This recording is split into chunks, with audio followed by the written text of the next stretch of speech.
सापडली का ती पोरगी? नाही. बरं चल तिकडे बघूया.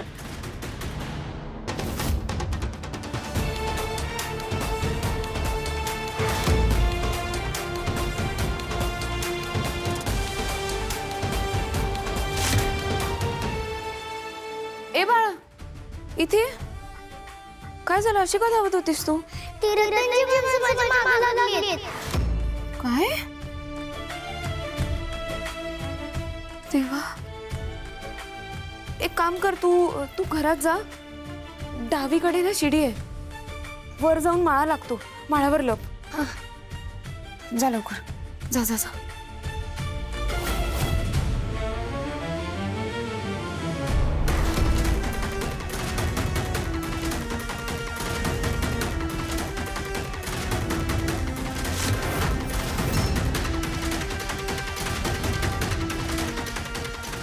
ए सावले, हा मी तुम्हाला सांगितलं होतं ना, मला थोडी मुदत द्या प्लीज. मी तुमचे सगळे पैसे देऊन टाकेन, थोडी मुदत हवी आहे. पैशाचं राहू द्या, इथं कोणी आले असतं का? कोण येणार इथे? इथे मी आणि माझा मुलगाच राहतो. हा बघा, काय झालं बाळा? आई, अम्मा आजीला आईस्क्रीम हवं असते की ग? मी तुझ्यासाठी आणू? जा, नीट जा. हो.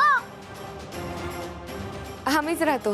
हे सावले, खरं सांगा, इथे एक लहान पोरगी पळत पळत आली असते, तिला बघितलं काय? लहान मुलगी?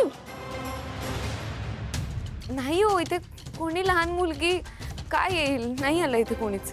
हे सावले, पुन्हा आठवा, इथे एक ती लहान पोरगी आली असती, ती लहान पोरगी मला पाहिजे असते. आणि तू जर ती मला मिळवून दिली तर रतन शेठ तुझं सगळं कर्ज माफ करेल. विचार कर, पुन्हा पुन्हा अशी संधी मिळत नसते बघ. एका बाजूला माझ्या मुलाचं भविष्य आणि दुसऱ्या बाजूला कोणाची तरी लहान मुलगी. काय करू मी? जर मी हिला यांच्या ताब्यात दिलं नाही तर रतन आम्हाला रस्त्यावर आणेल.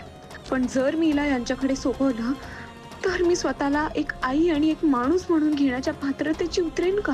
विठ्ठला, का सारखं सारखं अशा द्विधा मनस्थितीत टाकतोस मला? तूच सोडव रे विठ्ठला. हे सावले, काय ठरले असते? कर्जमाफी पाहिजे असते ना? नीट सांगा. हे बघा, तुम्ही तुमचा वेळ वाया घालवताय. इथे कोणीच आलं नव्हतं. हो, मी इथे होते मगाशी, तेव्हा एक मुलगी धावत इथून जात होती. तिथे गेली आहे ती.